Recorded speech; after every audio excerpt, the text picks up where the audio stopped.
Hey everyone, welcome back to Corporate Decoder, the place where we make sense of the corporate jungle. And today we're diving into Incannex Healthcare Inc. Its latest filing, which has some interesting news about their shareholder meeting. Prepare yourselves for a look at how a company votes on its own directions and who gets to steer the ship. Make sure you hit that subscribe button and check out our Discord community linked in the description.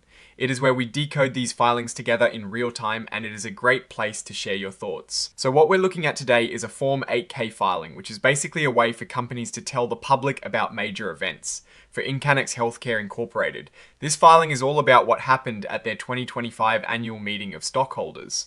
Think of it as a shareholder's report card on how the company is run and who is in charge. The meeting happened on the 15th of January 2026, and it was held virtually, which is pretty common these days. Now, the big takeaway here is about who got elected and what decisions were made. They had two main proposals that shareholders voted on, and of course, we have the numbers to break down. First up, the election of directors. This is where shareholders decide who will be on the company's board, essentially the top decision makers. We have two nominees here, Dr. George Anastasov and Robert Clark. For Dr. Anastasov, there were 550,328 votes in favor, meaning a lot of shareholders believe he is the right person to lead. But there were also 329,527 votes withheld, which shows some shareholders had reservations. And looking at the broken non-votes, which are shares held by brokers for clients who did not instruct how to vote, there were 6,122,069 of these. Now for Robert Clark, he got even more votes in favour, with 5,622,0279, and fewer withheld votes at 210,7847.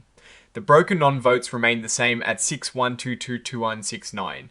These numbers tell us that the shareholders who actively voted generally supported these candidates, but a significant number of shares were not directly voted by the beneficial owners. Next, we move to Proposal 2, which was about ratifying the appointment of Grant Thornton Audit Pty Ltd as the company's independent registered public accounting firm.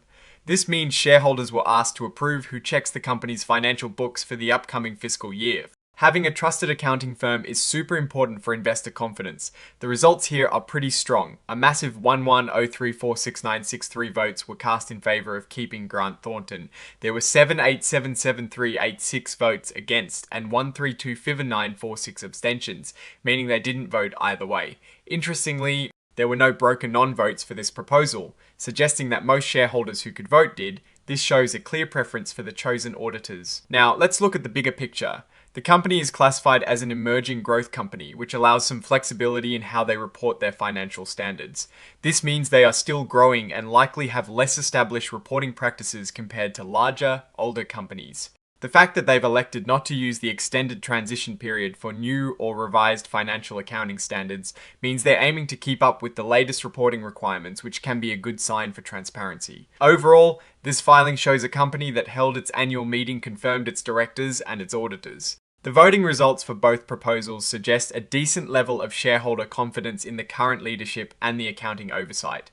The high number of votes for both directors and especially for the audit firm indicate a majority of voting shareholders are content with the status quo. It is good to see that even with a virtual meeting, engagement in terms of votes cast seems to be there. Although the broken non-vote numbers remind us that not every share is always directly accounted for. So, what is my take on this filing? Incannex Healthcare Incorporated seems to be on a steady path, at least from a governance perspective. The election of directors and ratification of auditors are crucial for stability and investor trust. The numbers, particularly for Proposal 2, are quite decisive, suggesting shareholders are comfortable with the company's current direction and financial reporting. However, the significant votes withheld and broken non. Votes for the director elections do hint at potential areas for improvement in shareholder engagement, or perhaps some lingering concerns among a portion of the investor base that haven't been fully addressed.